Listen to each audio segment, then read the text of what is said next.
भाई लोगों एवं बहन लोगों, आप सभी लोगों का मतलब पूरे विश्व में, पूरे ब्रह्मांड में, पूरे दुनिया में, पूरे यूनिवर्स में किसी भी जगह से मुझे इस वीडियो में सुन रहे और देख रहे सभी भाइयों का और बहनों का इस वीडियो में सबसे पहले आने के लिए मैं स्वागत करता हूं कि आप लोगों ने ये वीडियो खोला ये देखने के लिए कि क्या कुछ आप लोगों को इस वीडियो में बताया जा रहा है। दोस्तों, सबसे पहले मैं आपको बता दूं, इंडिया देश के लिए वीडियो काफ़ी ज़्यादा खास है। भारत कंट्री के लिए, इंडिया देश का कोई भी कैंडिडेट या कोई भी नागरिक, बेसिकली इंडिया देश का कहीं से भी, किसी भी जगह से इंडिया देश का कोई भी इंसान इस वीडियो में है, मतलब अगर इंडिया का कोई भी सिटीजन इस वीडियो में है तो उसके लिए वीडियो काफ़ी ज़्यादा खास होगा, क्योंकि आप सभी के लिए एक रिक्रूटमेंट आप कह सकते हो, एक जॉब आउट हुई है जो कि इंडिया देश के चंडीगढ़ जगह से आउट हुई है। आप ध्यान से सुनना, इंडिया देश के जो पंजाब और हरियाणा राज्य की जो वहाँ की कैपिटल है, यानी कि राजधानी है हरियाणा की और पंजाब की, वहाँ से, ठीक है, तो वहाँ से एक नोटिफिकेशन आउट हुआ है जो कि है चंडीगढ़ जगह। ठीक है, ये पंजाब और हरियाणा के राज्यों के पास में ये जगह है इंडिया देश में, और इस जगह से एक नोटिफिकेशन आया है जो कि एजुकेशन डिपार्टमेंट में आया है, जिसके अंदर 300 से भी ज़्यादा लोग रिक्रूट हो रहे हैं एक टीजीटी तौर पर।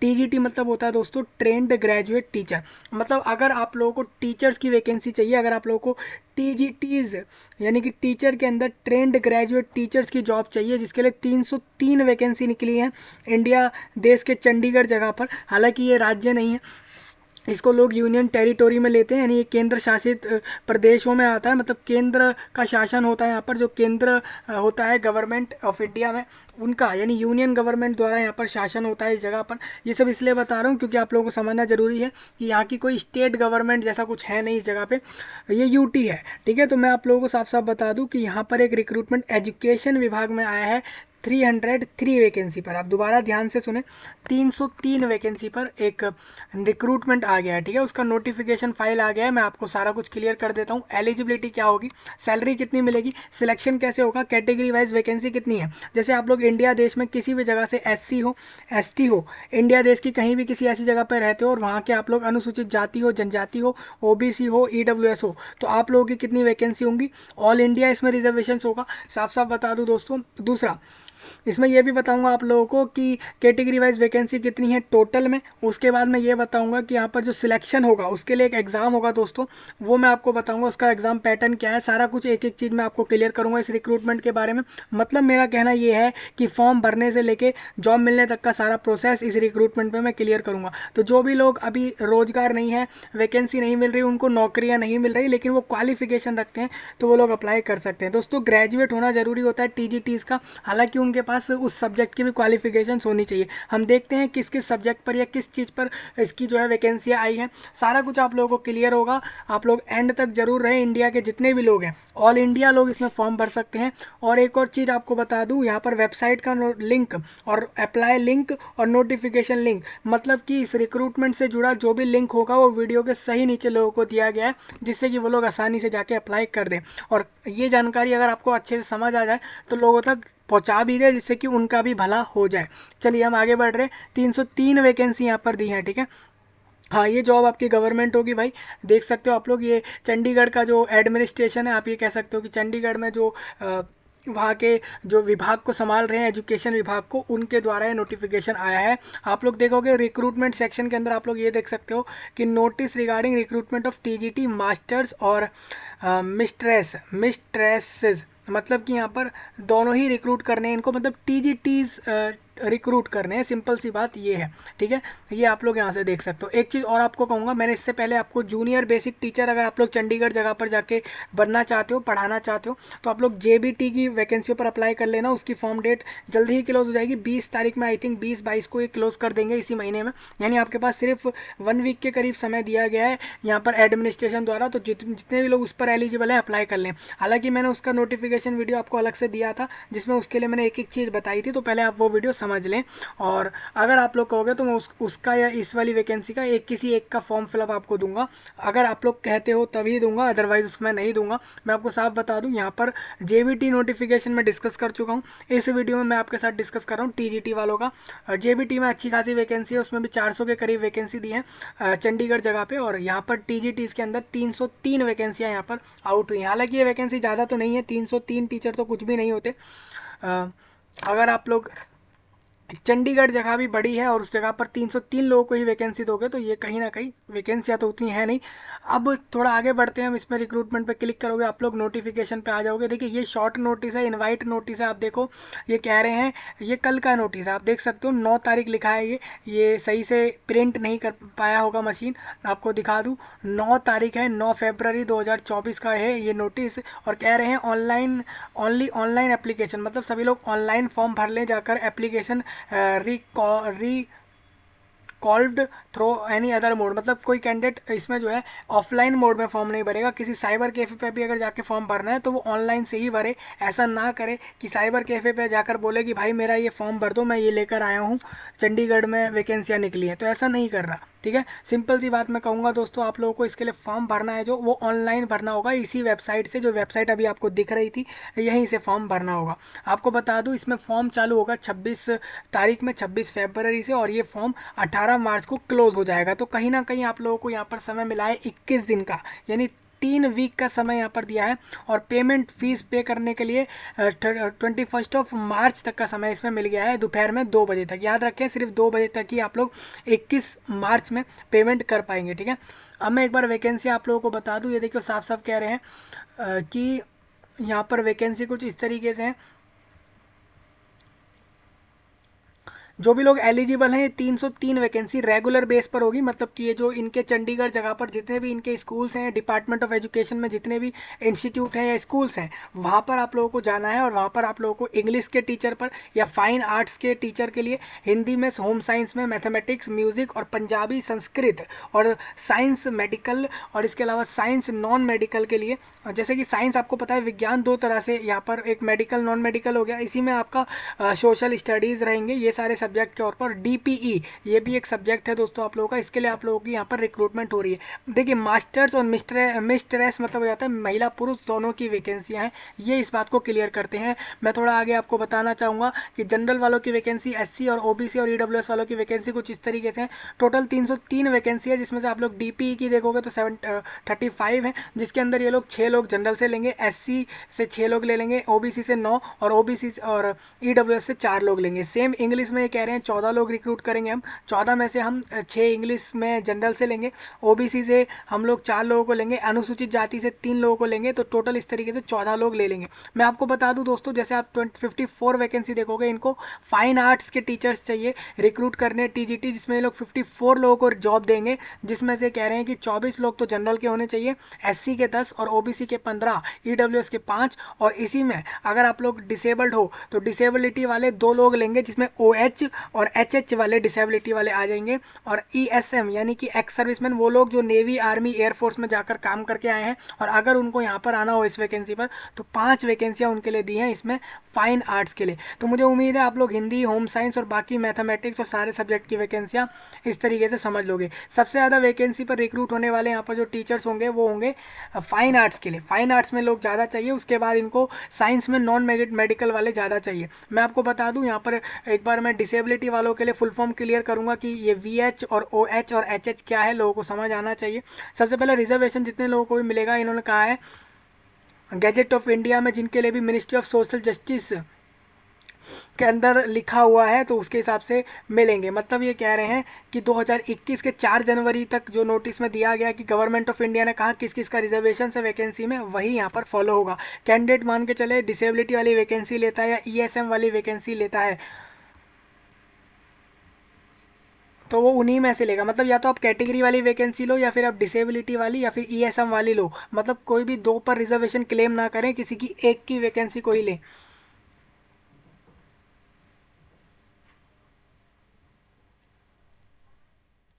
ठीक है, ऑल इंडिया लोगों का इन्होंने कह दिया। Under OBC category candidate of those caste will be given benefit which are included in UT Chandigarh list. ठीक है भाई, देखिए ओबीसी वालों का इन्होंने कुछ अलग बोला है। इन्होंने कहा है जो ओबीसी वाले हैं ना, अदर बैकवर्ड क्लासेस वाले लोग हैं, उनके लिए इन्होंने साफ ये कह दिया है कि वो सिर्फ चंडीगढ़ वाले जो होंगे, यानी चंडीगढ़ जगह के, यूटी जो आपकी चंडीगढ़ जगह है वहीं के जो ओबीसी होंगे, जो उनकी लिस्ट में आ रहे हैं, उनकी रिजर्वेशन लिस्ट ओबीसी की होगी, उसमें आपका अगर है तो आप लोग तभी वैकेंसियाँ ले पाओगे। मतलब चंडीगढ़ को अगर हम हटा दें, चंडीगढ़ के अलावा हम और जगहों की बात कर लें, और जगह वाले ओबीसी का अगर नाम है उस रिजर्वेशन लिस्ट में, तो आप भी रिजर्वेशन ले पाओगे। मैं आपको साफ बता दूं, ये आपका रिजर्वेशन लिस्ट बनता कैसे है। तो चंडीगढ़ के वहाँ पर ऐसा होता है कि आपकी एक ना अलग से रिजर्वेशन लिस्ट बनाई जाती है।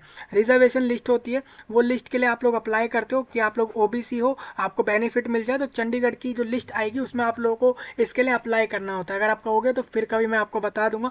आप लोग इसमें ओबीसी रिजर्वेशन के लिए अलग से अप्लाई करते हो चंडीगढ़ के लिए, तो फिर वो ओबीसी की अलग लिस्ट दी जाती है। उसके बाद आप लोग यहाँ पर ओबीसी के रिजर्वेशन ले सकते हो। ये ऑल इंडिया कैंडिडेट कर सकता है इस तरीके से, ओबीसी रिजर्वेशन चंडीगढ़ के लिए अलग से फॉर्म अप्लाई कर दे और उसके बाद उसको ओबीसी रिजर्वेशन बेनिफिट मिल जाते हैं। ये तो रहा ओबीसी का। रहे बचे हमारे जो बाकी लोग हैं, जैसे एससी हैं, एसटी हैं, बाकी जितने लोग बच गए हैं रिजर्वेशन में, उन लोगों को, जैसे एससी एसटी वालों को तो ऑल इंडिया उनके पास रिजर्वेशन बेनिफिट के क्लेम होने चाहिए, डॉक्यूमेंट सर्टिफिकेट्स होने चाहिए, तो उनको भी रिजर्वेशन यहाँ पर मिल जाते हैं। क्योंकि ये यूटी है, हालांकि ओबीसी इन्होंने बताया है कि ओबीसी के लिए हम अलग से जो रिजर्वेशन बेनिफिट है उसके लिए आप लोगों का लिस्ट में नाम होना चाहिए। चंडीगढ़ की एक लिस्ट है, उसमें आप अपना नाम चेक कर सकते हो अभी किस किस का है, प्लस आप लोगों का अगर नहीं है तो अप्लाई भी कर सकते हो। पे स्केल में आपको बता दूं, यहाँ पर आप लोगों को सैलरी जो मिलेगी वो 9,000 से 34,000 तक के बीच होगी, प्लस उसमें 4,600 रुपये एक्स्ट्रा ग्रेड पे मिलेगा। मतलब एक एम्प्लॉय को जो अलग से फ़ायदे हैं उसके तौर पर मिलेंगे 4,600 रुपये अलग से। तो इस तरीके से आपकी सैलरी होगी। मतलब कहना यही है कि आप लोगों को जहाँ पर सैलरी मिलनी है वो कहीं ना कहीं आप मान सकते हो कि 20 से 25,000 के करीब वो सैलरी हो सकती है।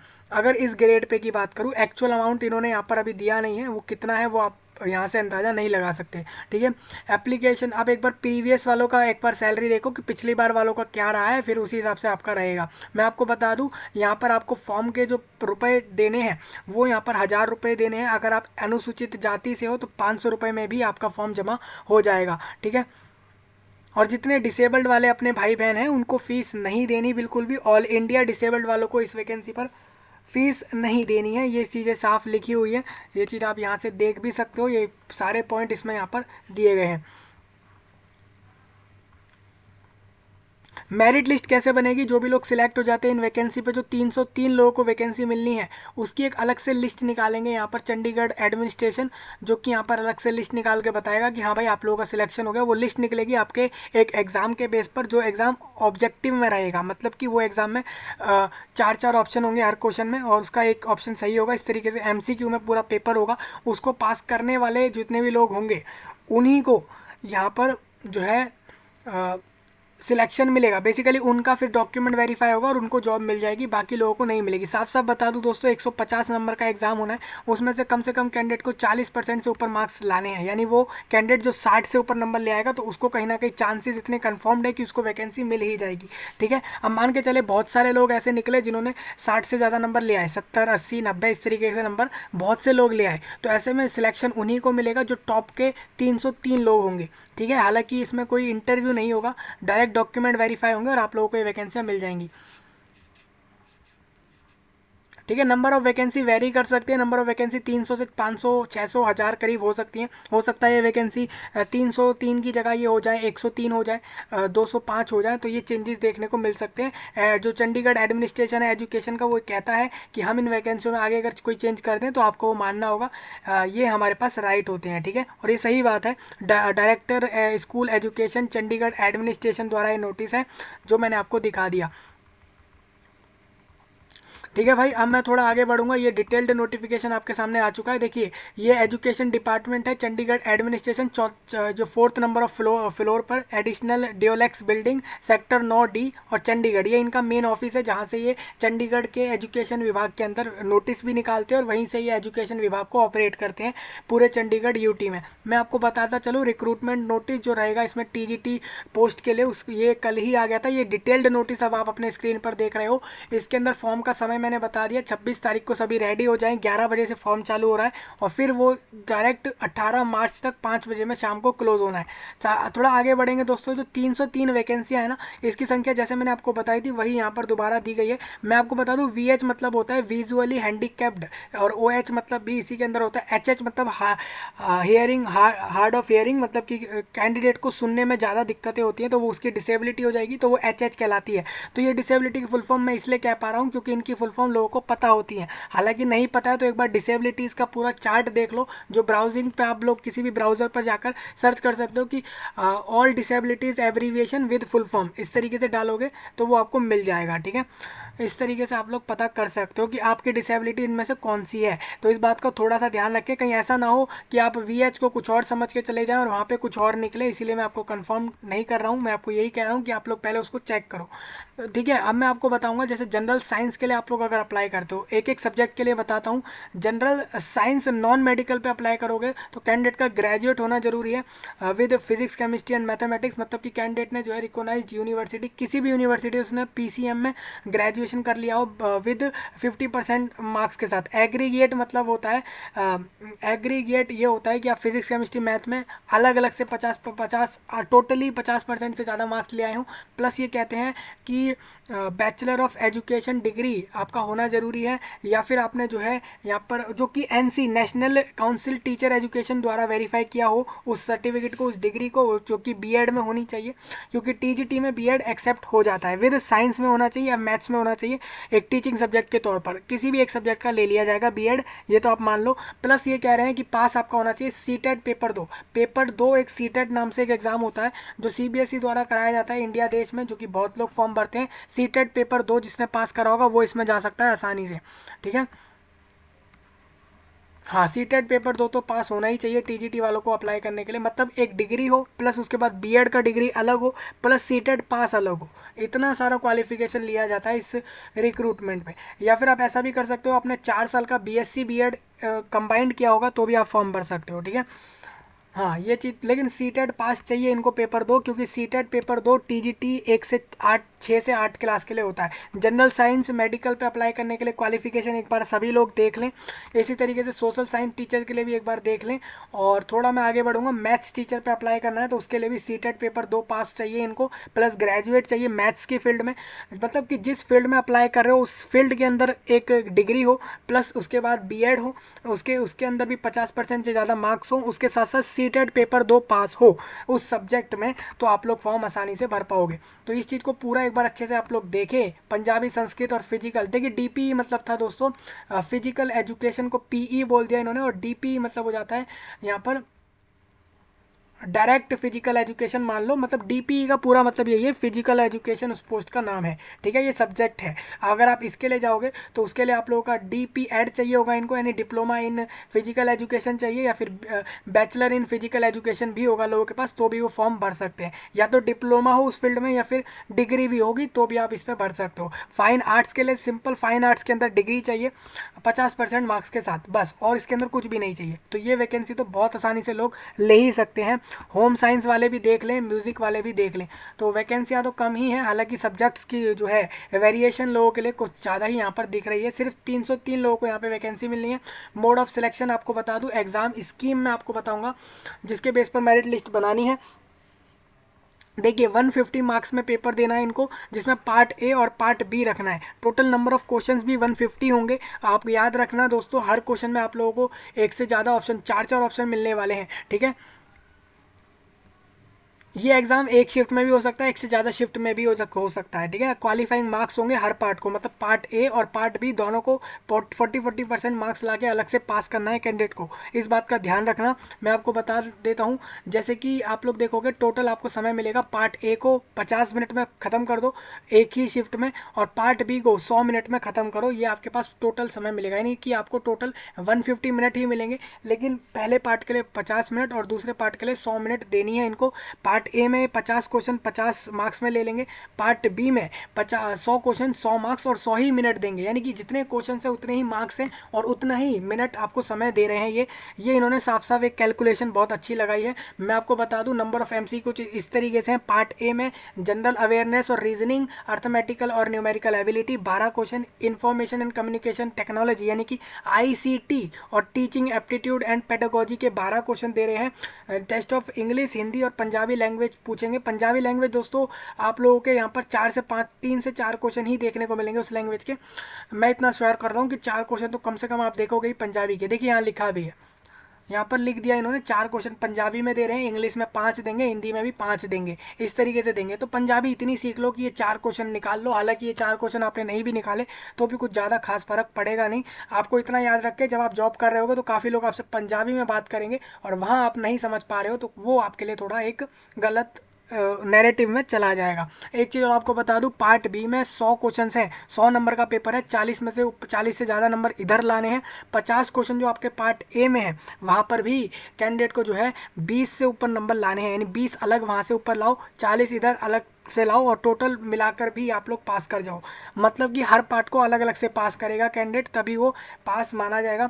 नेगेटिव मार्किंग रख दी इन्होंने, हर क्वेश्चन पे 1/4 नेगेटिव मार्किंग कर दे रहे हैं, यानी कि हर गलत आंसर पर चौथा आया नंबर 0.25 नंबर काट देंगे और सही होगा तो एक एक नंबर दे देंगे, इस तरीके से करेंगे।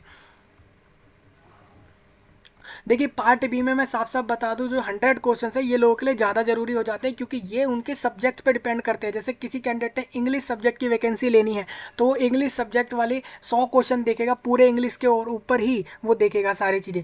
खासकर वो इंग्लिश में ये देख सकता है कि इंग्लिश कैसे पढ़ाई जाए, जो भी कैंडिडेट्स होंगे उनको स्कूल्स में जाके इंग्लिश के ऊपर सारा वर्क उसके अंदर रहेगा। तो इस तरीके से रहेगा। मैं बता दूं सब्जेक्ट से जुड़े हुए 100 क्वेश्चन आने हैं, बाकी 50 क्वेश्चन सभी के लिए कॉमन होने हैं। यानी पार्ट ए तो ऐसा होगा जो सभी लोगों का कॉमन होगा, लेकिन पार्ट बी जो होगा वो सब्जेक्ट डिपेंडेंट होगा कैंडिडेट का, बस इतना फ़र्क है। डिफ़िकल्टी लेवल आपको बता दूं यहाँ पर किस तरीके का रहेगा। सिलेबस जो है ये अपलोड कर देंगे वेबसाइट पर, इन्होंने कहा will be uploaded before no, ठीक है। जिस दिन एग्ज़ाम होना है उससे उसके समय जैसे ये लोग एग्ज़ाम का डेट देंगे उसी के साथ साथ सिलेबस भी दे देंगे, ठीक है। तो सिलेबस आप लोगों का जल्द ही आ जाएगा। इसमें मैंने जेबीटी वालों को भी यही कहा था कि भाई जेबीटी वालों का सिलेबस नहीं आया था, तो मैंने कहा था सिलेबस जैसे ही देगा ये एडमिनिस्ट्रेशन चंडीगढ़ का तो मैं आपको बता दूंगा। हालांकि मैंने आपको बताया नहीं, सिलेबस अभी ही आया है, जाकर अपना सिलेबस देख लो जेबीटी वाले। एग्ज़ाम डेट भी आपका आ गया कि किस दिन आपका एग्ज़ाम हो रहा है जेबीटी वालों का, तो वो भी जल्दी से देख लें। टीजीटी वालों का भी इसी तरीके से सिलेबस और एग्ज़ाम डेट दोनों ही एक साथ आएंगे। मैं आपको एक चीज़ और बता दूं, जो टीजीटी साइंस नॉन मेडिकल में अप्लाई करेंगे और ये जो बाकी सब पे अप्लाई करेंगे इनका पार्ट भी कुछ इस तरीके से होगा, आप देख लो। जैसे कि साइंस नॉन मेडिकल वालों का टीजीटी जो रहेगा उसमें 100 क्वेश्चन में से 33 और मैथ्स में 34 क्वेश्चन देखने को मिलेंगे। सेम टीजीटी साइंस मेडिकल वालों का बोटैनी 33, जूलॉजी 33 और केमिस्ट्री 34, ठीक है। इस तरीके से आपके पूरे क्वेश्चन डिवाइडेड हैं। तो ये मैं इसलिए बता रहा हूँ क्योंकि आपने ऊपर देखा सोशल साइंस में आप लोग जानते हो कि भाई सामाजिक विज्ञान में तो हमारे पास ये भी पता है हमें कि राजनीतिक विज्ञान भी आता है उसमें, और अर्थशास्त्र भी आता है, भूगोल और इतिहास, ये सारे सब्जेक्ट्स आते हैं। तो इनको हम कैसे मैनेज करेंगे, हमें पता कैसे लगे कि किस पार्ट से कितने क्वेश्चंस देने हैं इनको, वो यहाँ पर इन्होंने बता दिया। बाकी लोगों का तो क्लियर है कि इंग्लिश का तो साफ समझ आता है कि सारा इंग्लिश का ही सिलेबस होगा, हिंदी का भी समझ आता है, संस्कृत का भी अलग समझ आता है, लेकिन साइंस का नहीं समझ आता क्योंकि साइंस में बायोलॉजी अलग है, केमिस्ट्री अलग है, मैथ्स अलग हो जाता है। मैथ्स तो नॉन मेडिकल में अगर साइंस होगा तो वहाँ मैथ्स होगा, क्योंकि मेडिकल वालों में उनको क्या करना है, केमिस्ट्री के साथ उनको बायोलॉजी भी देनी है जिसमें बोटैनी और जूलॉजी रहती है। कभी फुर्सत में हम इसके लिए पढ़ाएंगे आप लोगों को, तब इसके बारे में हम डिस्कस कर लेंगे। अभी आप इतना समझो। आपको बताता चलूँ, एग्जामिनेशन जो लोग पहले से क्वालिफिकेशन रखते हैं और वो जानते हैं कि हम इसको निकाल सकते हैं, वैकेंसियों पे अप्लाई करते हैं ना, नहीं पता आगे कब वैकेंसी देखने को आपको मिले। ये एग्जामिनेशन क्वेश्चन जो रहेंगे हिंदी इंग्लिश दोनों में, ये आपको देंगे सेंटर्स पर, जो भी चंडीगढ़ में। देखिए सारे सेंटर्स चंडीगढ़ जगह पर ही होने हैं, चंडीगढ़ के कहीं बाहर नहीं होगा एग्जाम, ठीक है। चंडीगढ़ के अंदर ही एग्जाम होना है, चंडीगढ़ में ही जॉब मिलनी है। हालांकि इंडिया से कहीं भी कैंडिडेट जाकर इसमें फॉर्म भर सकता है कहीं से भी। तो एग्ज़ाम पैटर्न समझ आया, नेगेटिव मार्किंग समझ आई आप लोगों को, और इसमें मैंने वैकेंसियाँ बताई वो भी आप लोगों को समझ आ गई होंगी। सिलेक्शन प्रोसीजर मैंने सिंपल बताया है। इस एग्ज़ाम में जो लोग पास कर जाएंगे उनका सिलेक्शन होगा, उसके बाद उनसे जो है एक डॉक्यूमेंट वेरीफाई करा लेंगे, उसके बाद उनको उसके बाद ये वैकेंसियाँ दे देंगे। एक चीज़ और आपसे कहूँगा दोस्तों, यहाँ पर आंसर की भी देंगे वेबसाइट पर, एग्ज़ाम होने के तुरंत 2 से 4 दिन में या हफ्ते के अंदर ये चीज़ें आ जाएंगी वेबसाइट पर ही।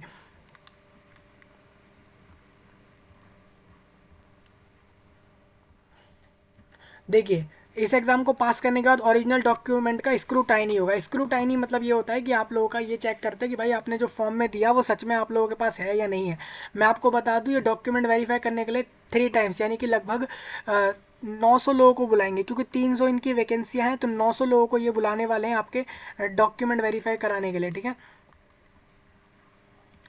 फाइनल मेरिट लिस्ट आपकी बाद में बन जाएगी, और उसकी ये जब आपका ये डीवी हो जाएगा उसके बाद एक लिस्ट निकाल दी जाएगी, भाई इन लोगों को जॉब मिल गई, आप लोग आओ और इन वैकेंसियों को ले लो, ठीक है।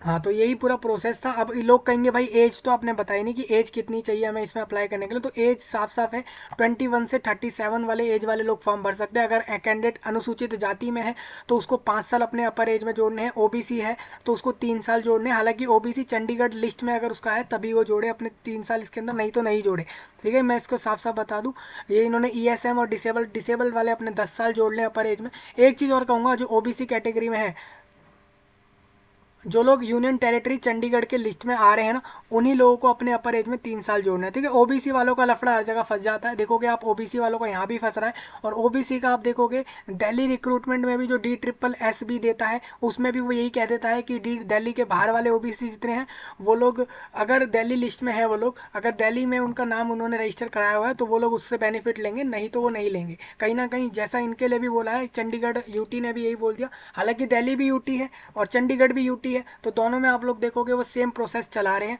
हालांकि जो स्टेट होते हैं वो अगर रिक्रूटमेंट में एलिजिबल रखते हैं तो पहले ही कह देते हैं कि आप तो दूसरे राज्य के हो तो आप लोग जो है रिजर्वेशन नहीं लोगे, वो साफ मना करते हैं। और यहाँ पर अगर यूटी हो जाता है कहीं ना कहीं तो वो लोग मना नहीं करते, लेकिन ओबीसी वालों का अलग कंडीशन रख देते हैं और बाकी लोगों का ऑल इंडिया रिजर्वेशन रख देते हैं, जैसा आपके सामने दिख रहा है। मतलब मैं यही कह रहा हूँ, अगर आप एससी हो पूरे इंडिया में कहीं से तो अपने 5 साल अपर एज में जोड़ लो, ओबीसी अगर चंडीगढ़ के हो तो अपने में अपर एज में 3 साल जोड़ लो, अगर आप डिसेबल्ड हो तो अपने अपर एज में 10 साल जोड़ लो, साफ साफ यही होगा, ठीक है।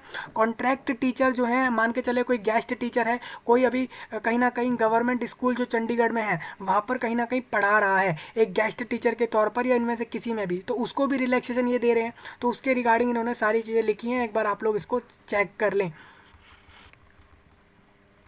मैं थोड़ा आगे बढ़ूंगा, ये प्रोसीजर है आप लोगों को अप्लाई कैसे करना है, मैं इसका फॉर्म भर के वीडियो दे दूंगा आप लोगों को 26 तारीख के बाद, तो वहाँ से आप समझ लेना। हालांकि सिंपल ही है, आपके पास एक ईमेल आईडी होना चाहिए, मोबाइल नंबर होना चाहिए, अपना नाम डालो, जेंडर डालो, फादर नेम मदर नेम डालो, अपनी जो भी कास्ट है जिससे भी आप लोग आते हो वो चीज़ें डाल दो। प्लस ये सब जब वो डाल दोगे आप लोग, उसके बाद आप लोग अपना रजिस्ट्रेशन क्रिएट कर लोगे आसानी से, एड्रेस और ये सब डाल के। उसके बाद लॉगिन कर जाना इसी वेबसाइट पे, और उसके अंदर आप लोग ये डालना कि किस पोस्ट पे अप्लाई कर रहे हो, आपके पास क्या क्वालिफिकेशंस हैं, और आप अपने सर्टिफिकेट डॉक्यूमेंट जो भी उस वैकेंसी उस पोस्ट से जुड़े हुए हैं उस पर अप्लाई करते समय अपलोड करना। उसके बाद फीस जमा कर देना, जो 1000 रुपये यहाँ पर लिए जा रहे हैं। अगर आप लोग रिजर्व्ड हो, एससी हो तो 500 रुपये दोगे, तो इस तरीके से आप लोग पे कर देना। और डिसेबल्ड वाले बिल्कुल 1 रुपया यहाँ पर पे नहीं करेंगे। इस तरीके से फॉर्म की फ़ीस जमा करने के बाद फॉर्म का प्रिंट एंड में ज़रूर लें सभी लोग, यही पूरा प्रोसेस अप्लाई करने का होगा,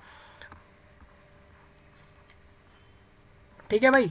चलिए थोड़ा मैं आगे बढ़ूँ, इसमें स्केड्यूल आप लोग देख लो, मैं आपको बताता चलो। इसमें इन्होंने एक चीज़ यहाँ पर बताई है, ये कह रहे हैं कि हाँ एक लिस्ट आती है चंडीगढ़ में ना, एजुकेशन विभाग में जो रिक्रूटमेंट होती है उसका एक लिस्ट आता है, ये काफ़ी अच्छी बात है मेरे हिसाब से। ये एग्ज़ाम कराने से पहले एक लिस्ट निकाल देते कि भाई तुम लोग ये देख लो कि तुम्हारा फॉर्म जमा हुआ था या नहीं हुआ था। तो ये लिस्ट 26 मार्च को आएगी, जिसमें लोग ये देख सकते हैं कि हमारा फॉर्म जमा हुआ है या नहीं हुआ, ठीक है। अगर आपको पता लग जाए कि हाँ भाई आपका सही में फॉर्म एक्सेप्ट हो गया है तो आप लोगों को ये कंफर्म हो जाएगा कि आपका एग्ज़ाम होने वाला है। हालांकि वो तो एडमिट कार्ड से भी हमें पता लग जाता है कि हमारा एग्ज़ाम है। ये जनरल इंस्ट्रक्शन आप सभी लोगों के लिए है, इसको एक बार रीड करें।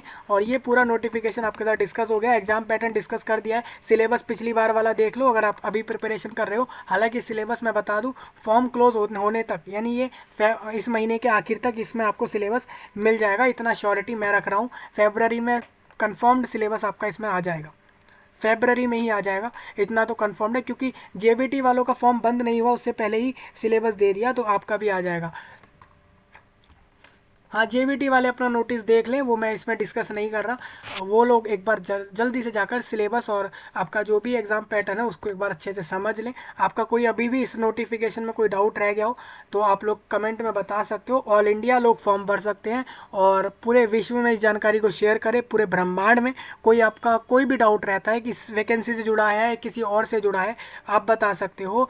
और इंडिया के एक एक लोगों तक इसको पहुँचाएँ इस बात को। मैं आपसे मिलता हूँ जल्द ही, तब तक के लिए आप सभी का धन्यवाद।